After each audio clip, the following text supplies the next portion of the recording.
Boa noite, está iniciando mais uma edição do Contraponto Empreendedor, direto daqui de Canoas, do estúdio da RCT, direto para as cidades de Canoas, Esteio, Sapucaia do Sul, Cachoeirinha e São Leopoldo. E hoje aqui no programa, assim como vocês já sabem que é de costume, a gente recebe empresários de várias áreas de atuação e hoje a gente vai falar um pouquinho sobre a área de moda, um empresário que é da área de moda, que é o Márcio Vaes, da MW Engenharia da Imagem. Boa noite, Márcia. Boa noite. Agradeço antes de tudo pelo convite, de estar aqui na TV, falando um pouquinho da minha trajetória aí profissional. Márcio, o nome da tua empresa é MW Engenharia de Imagem. Quando a gente escuta a palavra engenharia, a gente lembra daquele profissional que desenvolve produtos específicos de utilidade através de um conhecimento técnico, matemático. No teu caso, como é que tu consegue jogar todos esses conceitos da engenharia em cima da imagem? O nome surgiu, na verdade, com toda a propriedade, com tudo aquilo, com todos esses aspectos, né, que a engenharia carrega, né, que é a ideia da construção mesmo, né, onde tudo é muito estudado, matematicamente, né, calculado. Então, a ideia da proposta do nome da MW Engenharia de Imagem é essa. Antes de tudo, que os empresários, né, que na verdade a minha empresa presta serviço para outros empresários da área da moda, que trabalham com imagem, enfim, mas mostrando o quanto, antes de tudo, essa imagem é importante e de que forma que ela é construída.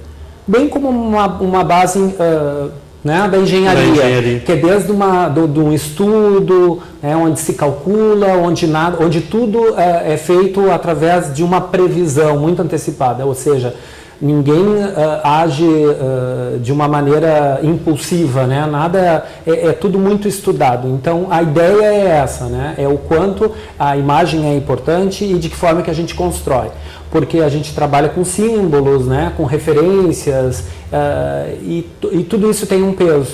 Então a ideia é pensar, né, na imagem da empresa que trabalha com moda ou com beleza ou também na área de comportamento. E de que forma que ela vai poder ter alteração, porque muitas vezes a gente recebe um produto já existente, mas que de repente ele não é compatível, não é coerente com aquela imagem que ela deveria ter. E a gente tem uma reconstrução. Então a gente precisa, antes de tudo, mostrar a importância, porque muitos deles eles se tornam empreendedores, mas não tiveram de fato toda uma preparação para isso. Não digo não estudaram, mas não fizeram uma previsão assim a médio e longo prazo de onde gostariam de chegar. E às vezes o produto final não corresponde muito bem, normalmente àquela ideia inicial.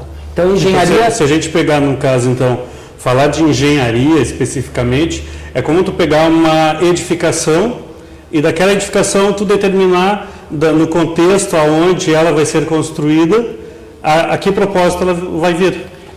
Parece, por exemplo, quando a gente fala da engenharia, né, pegar algo já construído e desconstruir, parece que é uma coisa, nossa, muitas vezes tem que vir tudo abaixo e reconstruir, mas nesse caso é a mesma coisa. E aí daí nós temos vários casos de empresas do segmento de moda que passaram por essa transformação.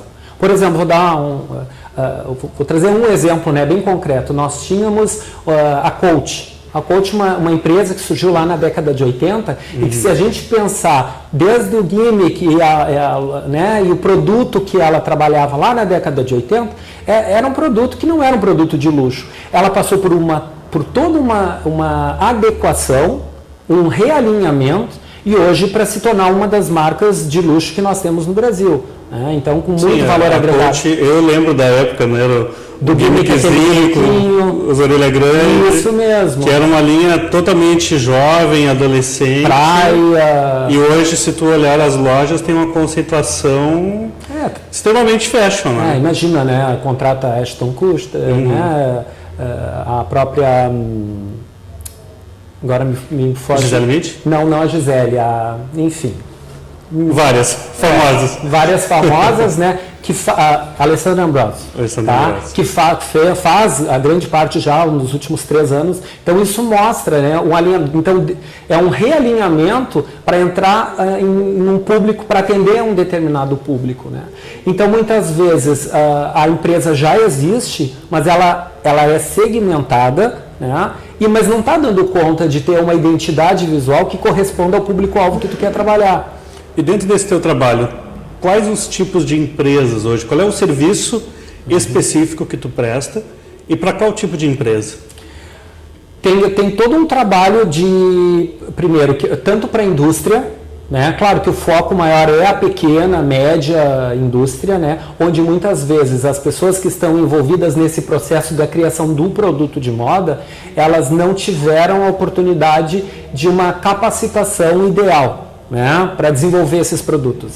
Então é muito mais um trabalho de assessoria, consultoria, para ver se o público-alvo tá correto, né, se o produto delas, né, ela está atendendo ao público-alvo que a empresa pretende atender. Porque muitas vezes quer atingir um público específico, mas o produto não está alinhado. Às vezes por uma série de coisas, porque o preço não é o ideal, porque o produto não é o mais adequado, porque não está sabendo se comunicar com esse cliente, né? Ou então se perde muito nesse processo de criação do produto até a execução e comercialização dele. Então a empresa ela se propõe a isso, né? A fazer um raio-x primeiro, né? Da situação da empresa, do produto, se está alinhado com o público-alvo, se tem possibilidade de melhoria desse produto, né? Então isso é o trabalho que a gente faz para o pequeno e médio empresário, né? Principalmente na indústria. Mas também tem um outro trabalho que eu desenvolvo que é focado para o varejo, né? Então para o comércio, trazendo tanto para a indústria, mas para o varejo também produtos específicos. Então 2 vezes por ano, no mínimo, né? Eu faço viagens para a Europa principalmente, porque eu iniciei fazendo um trabalho em função da minha formação em jornalismo, né, que era de cobertura de eventos de moda. Mas chegou um momento que só trazer as referências de moda, no momento onde se tem uma desconstrução da importância das tendências, né? As tendências hoje elas perdem um pouco a força. Hoje o mais importante é se as referências de modas estão adequadas ao público-alvo. Então hoje é muito mais um trabalho que eu desenvolvo focado no comportamento de consumo internacional, que eles estão muito na frente, né, porque é uma história, né, de uma trajetória muito maior do que no Brasil. O Brasil é extremamente jovem nesse sentido. É, né? jovem. E não só em todos os sentidos. Em todos, mas em se tratando de moda, muito mais. Porque o fenômeno moda no Brasil, de uma forma percebida e tratada de uma forma mais profissional, mais organizada, é algo com menos de 10 anos. Aí eu te faço uma pergunta. E o consumo de moda? Consumo desse mercado de luxo? Uhum. Este consumo cresceu muito mais nos últimos anos? Uma coisa que é muito clara, né? Isso, dados econômicos, eles demonstram claramente que o poder aquisitivo de classes C, D e E aumentou. Logo, o consumo também. Então, aquelas classes, eu diria que 70% das indústrias hoje, elas não estão aí para atender as classes A e B. Elas estão para atender classe C, D e E. Até porque a classe A e B, acredito que vá fora buscar as marcas internacionais. Justamente, onde a concorrência acaba sendo maior e até porque a concorrência, né, é muito grande para atender esse público. E, na verdade, esse público tendo um poder aquisitivo, claro que não é um fenômeno isolado, também a gente tem que perceber o fenômeno do acesso à comunicação. Hoje, o que a internet fez, né? Ela trouxe a informação de uma maneira dinâmica. Então, as pessoas sabem hoje, independente da classe social, né, o que vai ser moda, embora não seja muito correto a gente usar esse termo, que é moda, né, porque um leque muito aberto. É muito amplo e cada um tem o seu conceito, né? Por quê? Porque a moda hoje tenta atender a grupos de consumo e cada um tem uma identidade visual. Então, por isso que o termo, né, estar na moda, ele é totalmente inadequado. Mas o que acontece? Então, eles têm essas classes, né, principalmente C, D e E, elas têm não só hoje um acesso, né, a um poder de consumo maior, mas elas também têm acesso à informação. Isso fez com que todo esse mercado tivesse um alinhamento com esse consumidor. Então ele se tornou mais exigente. Então por isso que o mercado de fast fashion, que é esse mercado que tenta atender as grandes redes, magazines que tem um produto muito similar ao que a gente percebe nas passarelas internacionais, mas com preço que esse consumidor pode adquirir esse produto. Então, o que nós vemos é isso, uma adequação desse e outra, 70%, mas de 70% a 75%, segundo estudos da indústria hoje, atende a essas classes C, D e E. Então, o faturamento, na verdade, no Brasil, embora todo mundo queira trabalhar com produto de luxo, né, mas os produtos que têm um visual hoje muito mais arrojado, mas voltados para classes sociais que anteriormente não eram percebidas por esse mercado. Né? E temos também outros, né, que precisam ser, por exemplo, plus size é algo que já cresceu muito, mas pode crescer muito demais. Mais. Eu até tenho uma amiga que é minha conterrânea, que é a Miss Plus Size Rio Grande do Sul, e vai ter um evento, eu acredito que daqui a uns 2 meses, para escolher a próxima Miss Plus Size. E o que acontece? Anteriormente se tinham adaptações das peças, mas essas peças não tinham o corte adequado, né? Elas não tinham uma modelagem adequada, então era quase que uma adaptação. Vamos fazer tal peça para um tamanho maior, mas isso não valorizava o corpo, porque a moda ela tem que se adaptar ao estilo de cada um, né? O biotipo.